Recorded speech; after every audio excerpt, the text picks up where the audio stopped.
রব্বুল আলামিন বলেন, ইন্নাল্লাযীনা ক্বালু রাব্বুনাল্লাহ, নিশ্চয় যারা বলে আমার রব হলেন আল্লাহ, যারা আল্লাহকে রব বলে স্বীকৃতি দেয়, যারা আল্লাহকে রব বলে জানেন, শুধু রব বলে জানার পরে ক্ষান্ত হয় নাই, কিছুদিন আল্লাহর ইবাদত করবে আবার আল্লাহ বাদ দিয়ে অন্য করে ইবাদত করবে এমন নয়, বরং তারা আল্লাহকে রব বলে জানার পরে, আল্লাহকে রব বলে স্বীকৃতি দেওয়ার পরে সুম্মাস্তাকামু, আল্লাহ তাআলা বলেন ওই বান্দা এই কথার উপর অটল থাকবে, অবিচল থাকবে।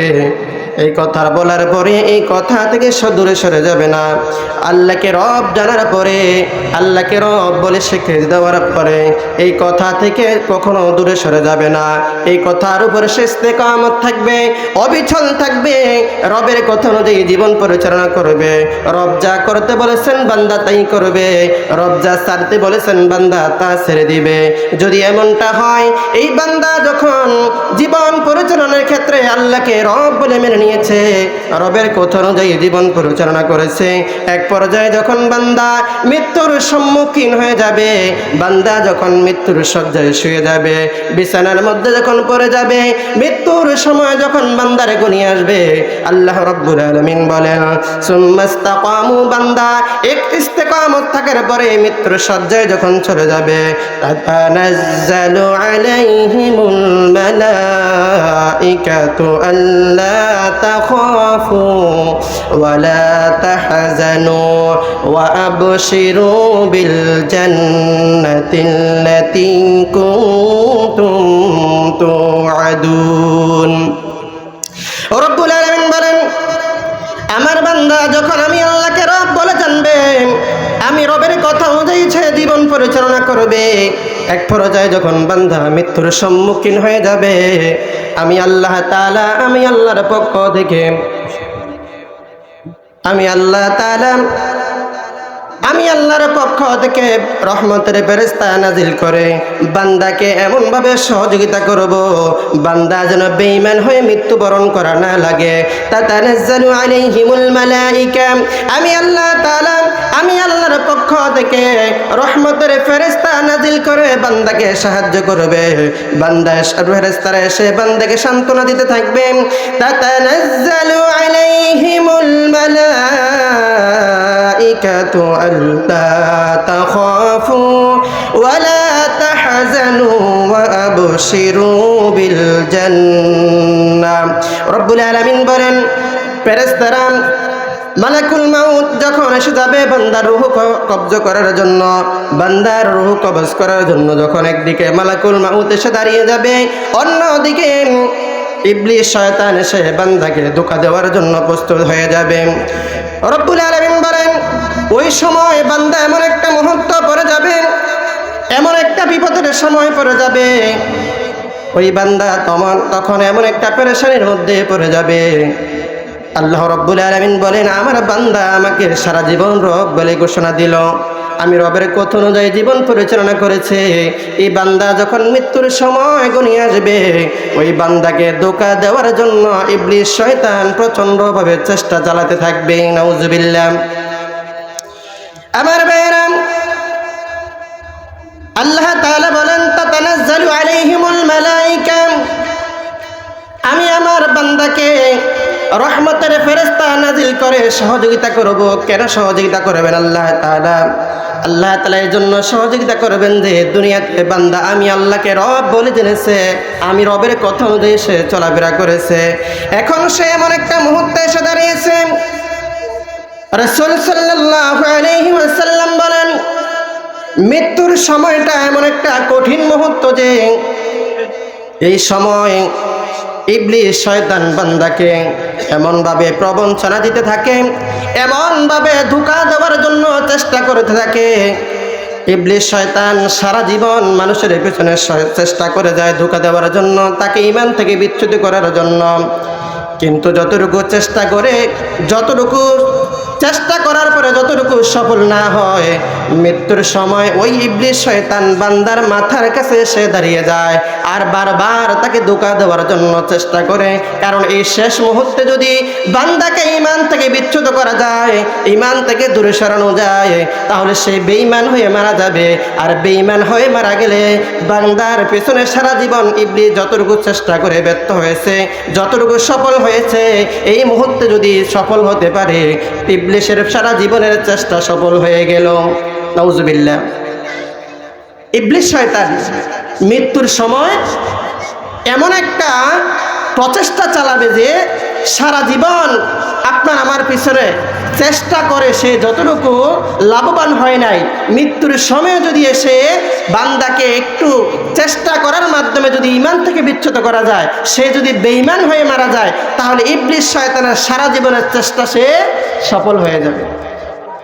কারণ আমাদেরকে ইবলিস শয়তান সারা জীবন পিছনে লেগে আছে আমাদেরকে কিভাবে গুনার কাজে নিয়োগ করা যায়, কিভাবে আমাকে দিয়ে গুনাহ করানো যায়। এই চেষ্টা করতে করতে সে যখন ব্যর্থ হয়, আমার মৃত্যুর সময় এসেও সে চেষ্টা ক্ষান্ত হবে না, সে চেষ্টা করবে শেষ মুহূর্তে কিভাবে তাকে বেঈমান বানানো যায়। এই জন্য শয়তান বারবার চেষ্টা করবেন। আল্লাহর হাবিব সাল্লাল্লাহু আলাইহি ওয়াসাল্লাম বলেন, চেষ্টা কেমন ভাবে করবে উম্মত শুনে নাও। একটা মুমূর্ষ ব্যক্তি যখন মৃত্যুর শয্যায় শুয়ে যায়, ওই বান্দাটাকে ধোঁকা দেওয়ার জন্য কেমন চেষ্টা করে শয়তান, একটু ভালো করে শোনেন।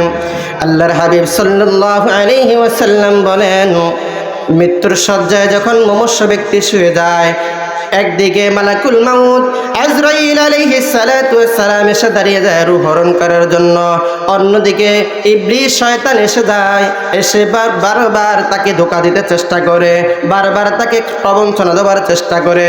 শুধু চেষ্টাই নয়, সে কেমন চেষ্টা করে, আল্লাহর হাবিব সাল্লাল্লাহু আলাইহি ওয়াসাল্লাম বলেন, ইবলিস শয়তান এমন সুরত ধারণ করবে, মনে করেন আমার পিতামাতা মারা গেছে বহু বছর আগে, ওই পিতামাতার সুরত ধারণ করে আমাকে আপনাকে ধোঁকা দিতে থাকবে, বলতে থাকবে, এ আল্লাহর বান্দা কালিমা পড়ে মৃত্যুবরণ করবি না, ঈমান নিয়ে মৃত্যুবরণ করবি না, আমি তোর মা, আমি তোর বাবা, দেখ আমি মৃত্যুবরণ করেছি বহু আগে, আমি যে সময় মৃত্যুবরণ করেছি ওই সময় ঈমানের উপর ইস্তেকামত ছিলাম, এই জন্য দুনিয়া শেষ করে আখিরাতে আসার পরে আমাকে জাহান্নামের আগুনে চলতে হচ্ছে। আমি যদি বেঈমান হয়ে মারা যেতাম, আল্লাহকে রব বলে স্বীকৃতি না দিতাম, এইখানে আসার পরে বহু ভালো অবস্থানে থাকতে পারতাম। এই সন্তান, আমার কথা শোনো, তুমি ঈমান নিয়ে মৃত্যুবরণ করবা না, কালিমা পড়বা না, কালিমা পড়ে মৃত্যুবরণ করবা না, এমনভাবে যখন প্রবঞ্চনা দিতে থাকবে, রাসূল সাল্লাল্লাহু আলাইহি ওয়াসাল্লাম বলেন, ওই মুমূর্ষ ব্যক্তি বড় পেরেশানির মধ্যে পড়ে যায়, বড় টেনশনের মধ্যে পড়ে যায়, চিন্তা করতে থাকে, হায় রে, আমার মা বলে ঈমান হারা হয়ে মারা যেতে, আমার মা বলে কালিমা পড়ে কালিমা পড়ে মৃত্যুবরণ না করতে, আমার বাবা কি আমার জন্য মিথ্যা বলবে নাকি, আমার মা কি আমার জন্য মিথ্যা বলবে নাকি। ওই বান্দা টেনশনের মধ্যে পড়ে যায়, পেরেশানির মধ্যে পড়ে যায়।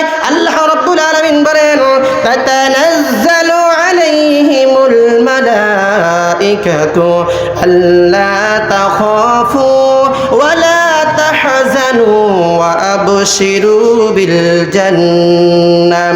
রব্বুল আলামিন বলেন, ওই এমন একটা মুহূর্তের মধ্যে আমি আল্লাহ তাআলা রহমতের ফেরেশতা পাঠিয়ে দেব, ওই বান্দার শিউরে গিয়ে আল্লাহ তাআলা বলেন, ফেরেশতারা তাকে সান্ত্বনা দিতে থাকবে, আল্লাহ তাখাফু, ও বান্দা তোমার কোনো ভয় নাই, ওয়ালা তাহজানু, তোমার কেন টেনশনের কোনো কারণ নাই, ওয়া আবশিরু বিল জান্নাহ, বান্দা তুমি তোমার জান্নাতের সুসংবাদ গ্রহণ করে নাও। সুবহানাল্লাহ। আমার ভাইরা, তাহলে কি বুঝলেন? মৃত্যুর সময় ফেরেশতারা এমনভাবে ষড়যন্ত্র করবে যে কোনো রকম তাকে ঈমান থেকে বিচ্যুত করা যায়। কারণ মৃত্যুর সময় যদি কালিমা পড়ে মৃত্যুবরণ করে, সে জান্নাতের মধ্যে প্রবেশ করে ফেলবে, জান্নাতি ওলা হয়ে যাবে। তো আমি সারা জীবন চেষ্টা করে তো ব্যর্থ হয়েছি, দেখি না শেষ মুহূর্তে তাকে বেঈমান বানানো যায় কিনা। রাসূল সাল্লাল্লাহু আলাইহি ওয়াসাল্লাম বলেন, মান কানা আখিরু কালামিহি লা ইলাহা ইল্লাল্লাহু দাখালাল জান্নাহ। যেই ব্যক্তির শেষ বাক্য হবে, যেই ব্যক্তির শেষ কথা হবে লা ইলাহা ইল্লাল্লাহ দাখালাল জান্নাহ, ওই ব্যক্তিকে আল্লাহ তাআলা জান্নাতের মধ্যে প্রবেশ করাবেন। সুবহানাল্লাহ। মান কানা আখিরু কালামি লা ইলাহা ইল্লাল্লাহ দাখালাল জান্নাহ, যে ব্যক্তির শেষ কথা হবে লা ইলাহা ইল্লাল্লাহ দাখালাল জান্নাহ, আল্লাহর হাবিব সাল্লাল্লাহু আলাইহি সাল্লাম বলেন ওই ব্যক্তি জান্নাতের মধ্যে প্রবেশ করবে। এই জন্য শয়তান চেষ্টা করবে শেষ মুহূর্তে এসে বান্দাকে কিভাবে ঈমান থেকে বিচ্যুত করা যায়। হায়রে, আমি তো সারা জীবন চেষ্টা করে তাকে বেঈমান বানাতে পারলাম না, আল্লাহর ইবাদত থেকে দূরে সরাতে পারলাম না, এই শেষ মুহূর্তে দেখি তাকে চেষ্টা করে তাকে নিয়ে একটু ঈমান থেকে বিচ্যুত করা যায়, তাকে নিয়ে কালিমা থেকে দূরে রাখা যায়। যদি সে বেঈমান হয়ে মৃত্যুবরণ করে তাহলে তো সে নিশ্চিত জাহান্নামী, কারণ ঈমান ছাড়া জান্নাতে প্রবেশ করা যাবে না। ভালো করে মনে রাখেন, সারা জীবন আপনি আল্লাহর ইবাদত বন্দেগীর মাধ্যমে কাটিয়েলেন, শেষ মুহূর্তে যদি আপনি বেঈমান হয়ে মারা যান, আপনার সারা জীবনের ইবাদত বন্দেগী আল্লাহর কাছে একানা মূল্য থাকবে না। এই জন্য শেষ মুহূর্তে ঈমান নিয়ে মৃত্যুবরণ করাটা হচ্ছে গুরুত্বপূর্ণ বিষয়।